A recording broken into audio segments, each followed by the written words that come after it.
ভাই কার সাথে কার কম্পেয়ার করতেছেন? মানে জিনিসটা হলো যে রিয়াদ ভাই এত বছর ধরে বাংলাদেশ টিমকে সার্ভিস দিচ্ছেন, ভালো করেছেন, অনেক ম্যাচ জিতিয়েছেন। হ্যাঁ, অনেক ম্যাচ হয়তো শেষ করে আসতে পারেননি, বাট বাংলাদেশের অনেক ম্যাচ জেতার পেছনে কিন্তু ওনার অনেক অবদান আছে। বাংলাদেশের পেশাদার ক্রিকেটার হয়ে নিজেকে বেশ ভাগ্যবানই মনে করা উচিত রিয়াদের, যেখানে চূড়ান্ত ব্যর্থ হলেও দিনের পর দিন টিকে থাকা যায় কেবলমাত্র নাম, অতীত আর কোটার হিসেবে।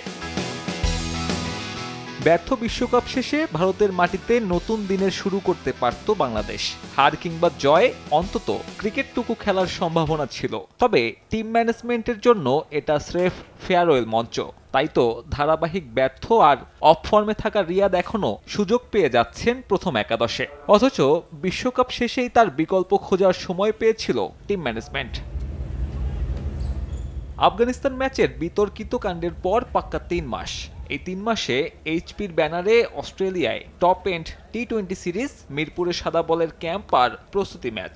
ভারত সিরিজে সুযোগ পাবার মানদণ্ড এসবই হওয়ার কথা থাকলেও টিম ম্যানেজমেন্ট বেছে নেয় পাবলিক ডিমান্ড থিওরিকে। শামীম ইয়াং এবং খুবই ভালো করছেন, খুবই ভালো ব্যাটিং করছেন, বাট আমি এই জায়গায় কম্পেয়ারে এখনই যেতে চাই না। টপ এন্ডের ৮ ম্যাচে শামীমের পক্ষেই কথা বলে তার পরিসংখ্যান। ম্যাচ সিনারিও কিংবা প্রস্তুতি ম্যাচেও ছিলেন ধারাবাহিক। তবুও জাতীয় দলে প্রত্যাবর্তনের সুযোগ পাননি গত ডিসেম্বরে বাদ পড়া এই মিডল অর্ডার।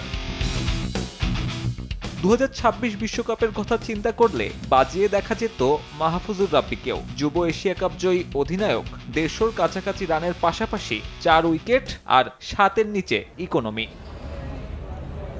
তবে সেই পারফর্মার শামীম কিংবা রাব্বিকে টপকে রিয়াদের ভারত সিরিজের টিকিট পাবার একমাত্র কারণ নামের ভার। মিরাকেল না হলে দিল্লিতে আন্তর্জাতিক ক্রিকেটকে বিদায় জানাবেন এই সিনিয়র ক্যাম্পেইনার। অন্তত গোয়ালিয়রে দলের বড় হারের পর ঘুম ভাঙা উচিত নীতি নির্ধারকদের।